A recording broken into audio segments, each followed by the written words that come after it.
Hi friends, today I'm going to be reading another book with you. Today we're going to read my favorite book ever called Where the Wild Things Are. But before we start reading, let's go over the parts of a book. Who remembers what this front part is called? It's the front cover. What about this back part?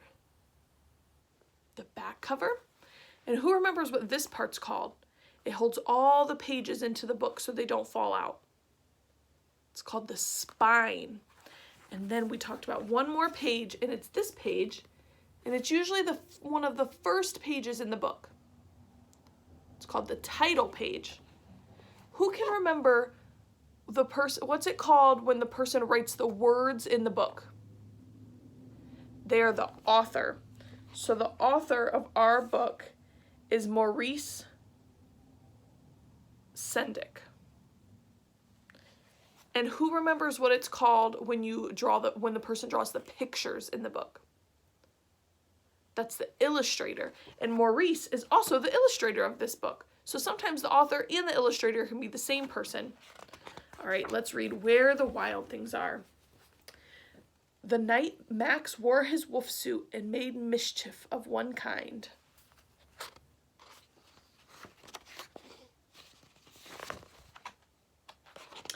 And another. What's Max doing?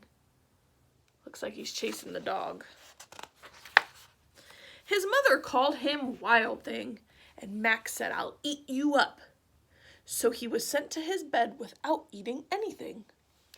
Does Max look happy, sad, or mad?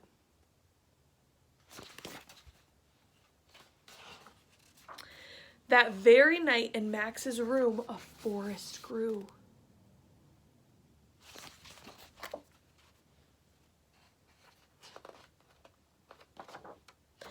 And grew.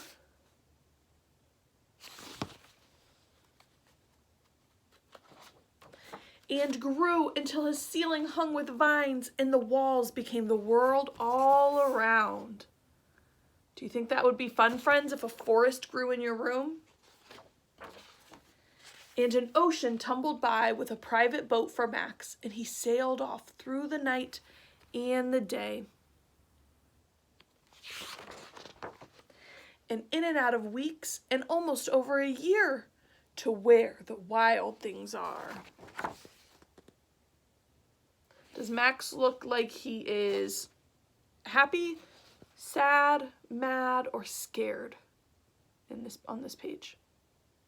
He maybe looks a little scared, but I'd probably be a little scared of this dragon too.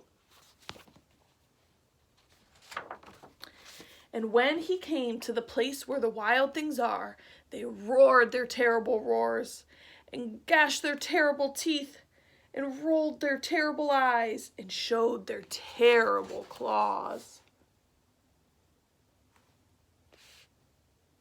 What do you guys think of those monsters?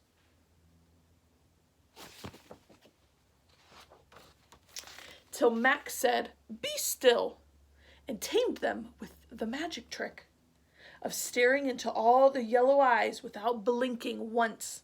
And they were frightened and called him the most wild thing of all. Do you guys think you could tame these monsters the way Max did? Look, he has all the monsters sitting there listening to him. And they made him king of the wild things. And now, said Max, let the wild rumpus start. What do you guys think a rumpus is? Let's find out. It looks like a rumpus might be a party. Kind of looks like they're dancing. Max looks like he's letting out a big roar. There's another page of their rumpus.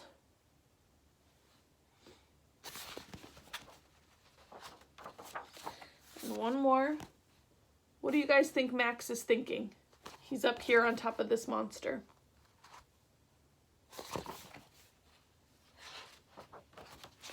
Now stop, Max said, and sent the wild things off to bed without their supper.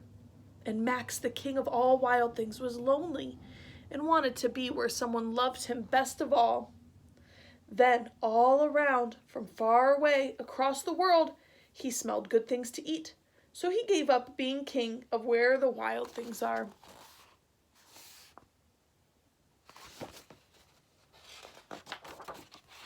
But the wild things cried, "Oh, please don't go. We'll eat you up. We love you so." And Max said, "No." The wild things roared their terrible roars and gashed their terrible teeth and rolled their terrible eyes and showed their terrible claws.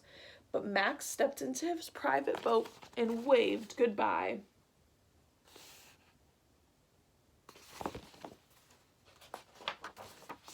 And sailed back over a year and in and out of weeks and through a day. Where do you think Max is going?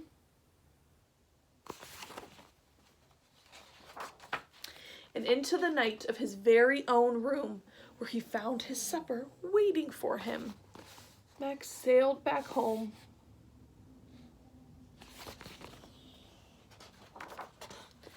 And it was still hot. The end. Friends, do you think you could tame the wild things the way Max did?